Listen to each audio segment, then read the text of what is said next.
Olá galera, tudo bem? Aqui é Prof. Monique e hoje nós vamos falar sobre o desfecho da Revolução Inglesa. Nós vimos que a Revolução Inglesa ela vai estar dividida em 4 partes. Nós temos a chamada Guerra Civil, nós temos a República de Cromwell. Hoje nós vamos falar sobre a restauração monárquica e, por último, sobre a Revolução Gloriosa. Vamos lembrar então o que aconteceu para que houvesse a restauração monárquica. Eu quero que vocês se lembrem que o Oliver Cromwell ele foi um excelente governante. Porém, após a sua morte, o seu filho tornou-se líder da Inglaterra. E o seu filho não teve a mesma competência que o pai. Por essa razão, o parlamento inglês optou pela restauração monárquica. Ou seja, ao invés de darem sequência à república, eles optaram por restaurar, por trazer novamente o regime monárquico. Todos nós sabemos que o rei da Inglaterra, Carlos I, ele havia sido decapitado em praça pública. Então não havia possibilidades de ele dar continuidade ao regime monárquico. Por essa razão, a regra, da hereditariedade trouxe ao trono Carlos II, que era filho de Carlos I. É muito importante nós lembrarmos de onde o Carlos II estava vindo. Durante o período em que ele foi exilado, ou seja, que ele não pôde permanecer na Inglaterra, o Carlos II viveu na França. Galerinha, o que acontece na França mesmo? O absolutismo pleno. E quando nós falamos da França nesse contexto, eu quero que vocês se lembrem que é lá que eu tenho o absolutismo com todas as características. Quer dizer que o Carlos II estava vivendo em um país extremamente absolutista. E ele era muito próximo, ele era muito amigo do Luís XIV. Quem era mesmo o Luís XIV? Lembram? Olha que solzinho lindo, já deu para vocês lembrarem? O Rei Sol, isso mesmo. Quando Carlos II foi convidado para retornar à Inglaterra, ele se comprometeu com o parlamento. Ele havia prometido a respeitar a Magna Carta, a Petição dos Direitos e, principalmente, não dissolver, não entrar em conflito com o parlamento. Porém, todas essas promessas foram em vão. Sabe aquele ditado que a gente sempre utiliza para inglês ver? É algo mais ou menos assim. Ele se comprometeu, ele se prontificou a aceitar as regras. No entanto, ele fez tudo isso para poder retornar para a Inglaterra. E quando ele chegou na Inglaterra, ele começa a se aproximar da nobreza. Aquela nobreza esquecida, aquela nobreza que se beneficiava com o absolutismo.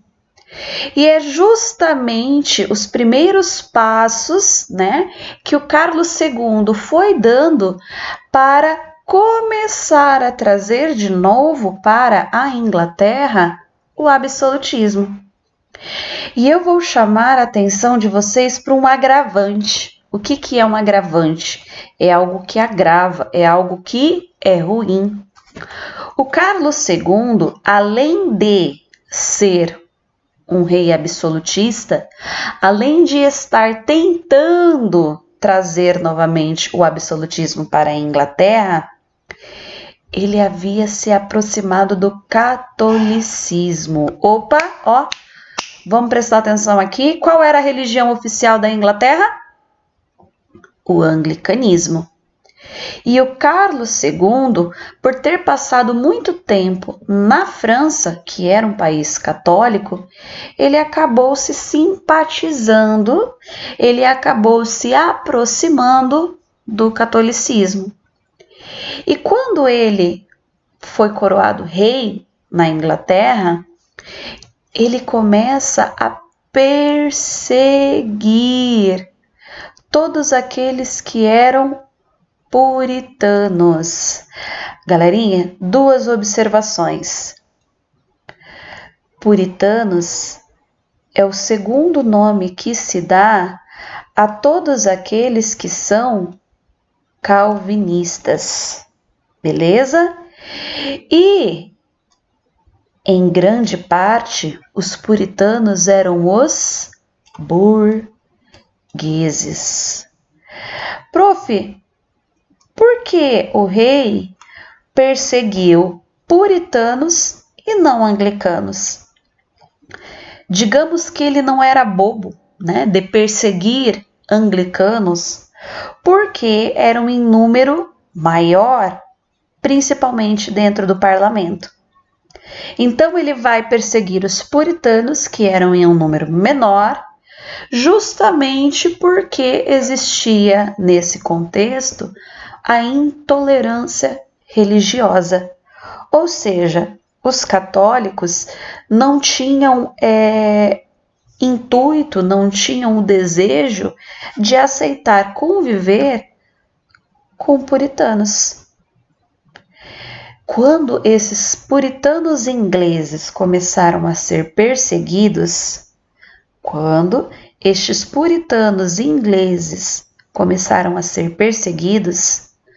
muitos deles começam a fugir da Inglaterra. Galera, de novo, quem eram os puritanos? Os burgueses. Será que faz sentido os burgueses, ou seja, os mais ricos, começarem a fugir da Inglaterra? A resposta é não. Nós vamos ter então o parlamento, que era formado, em maioria de puritanos, se posicionando contra as ações do rei. E é justamente quando o parlamento se posicionou contra Carlos II que ele dissolveu o parlamento. Quando eu falo dissolveu, é a mesma coisa que ele olhasse e dissesse: vocês não vão mais existir, eu não preciso mais de vocês. E se ele dissolve o parlamento não vai limitar os poderes do rei? Se ele dissolver o parlamento, quer dizer que o parlamento não vai mais criar leis, impostos, e isso passa a ser feito por ele sozinho. Ou seja, ele foi um monarca autoritário. Após a morte do Carlos II, o seu irmão Jaime II assumiu o trono. Ele reativou o parlamento por questões de lei. Ele teria que fazer isso para validar o seu governo. Mas a posição de Jaime II era a mesma do seu irmão Carlos II, porque ele também viveu na França absolutista. Então o objetivo dele também era o de restaurar o absolutismo. Mas ele foi um pouquinho mais intenso que o seu irmão. Ele se converteu ao catolicismo. Opa, vamos prestar atenção aqui, ó. Quando eu falo para vocês que ele se converteu ao catolicismo, lembra daquela regra: a religião do rei é a mesma religião do seu reino. Quando ele se converteu ao catolicismo, isso quer dizer que todos os ingleses deveriam se converter ao catolicismo. Novamente, eu tenho o parlamento se colocando contra o rei. O parlamento temia a restauração católica. O parlamento estava preocupado com a concentração de poderes. Mas o parlamento não queria uma nova guerra.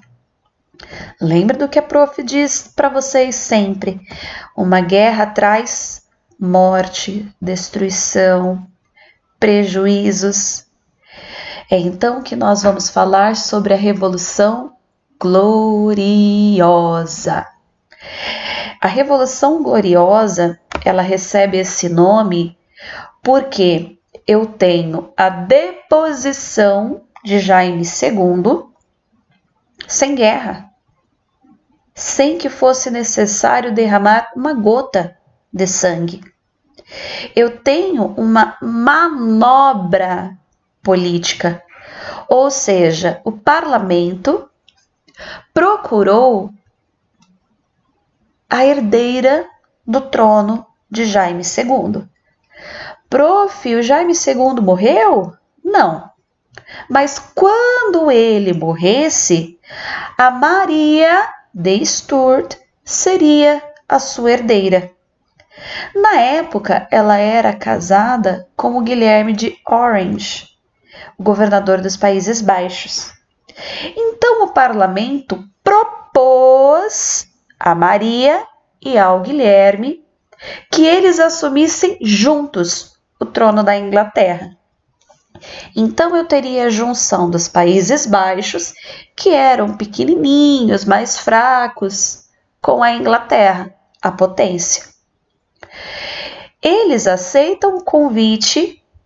Em 1688, eles invadiram a Inglaterra e, com o exército, conseguiram depor. Galerinha, vocês lembram o significadinho da palavra depor? Isso quer dizer tirar o rei do poder, tirar o rei do governo. Então, quer dizer que o genro de Jaime II, ou seja, o marido da filha de Jaime II, com o apoio do parlamento, tiraram o Jaime II do poder. Prof, mas o Jaime II não vai reagir? Não, ele não tem apoio, ele está sozinho. E ele sabe que o último rei que se opôs, que declarou guerra ao parlamento, perdeu e foi decapitado. Então ele foge para a França e vive neste país até os seus últimos dias. Quando Guilherme de Orange assumiu o trono inglês, o parlamento já havia preparado um documento para ele assinar. O parlamento não quer tomar o mesmo prejuízo, o parlamento não quis cometer o mesmo erro e simplesmente fazer um acordo de boca, né? Então eles fizeram um documento chamado The Bill of Rights, ou Declaração dos Direitos. Tanto o Guilherme quanto a Maria, no momento da coroação, foram obrigados a assinar esse documento. É muito importante vocês saberem o que esse documento criou. Quando eu falo da Declaração dos Direitos, surgiu uma nova forma de governo. Eu tenho um governo monárquico, pois eu tenho a permanência do rei. Mas esse novo modo de governar é chamado de monarquia constitucional. A palavra constitucional se refere à Constituição. Nesta forma de governo, o parlamento ele vai ser o órgão soberano E o parlamento elege, ou seja, através do voto, escolhe aquele que vai exercer o poder executivo, ou seja, o primeiro-ministro. Então, através dessa nova forma de governo, o rei perdeu todo o poder. O poder executivo, ele não vai ser exercido pelo rei, e sim pelo primeiro-ministro.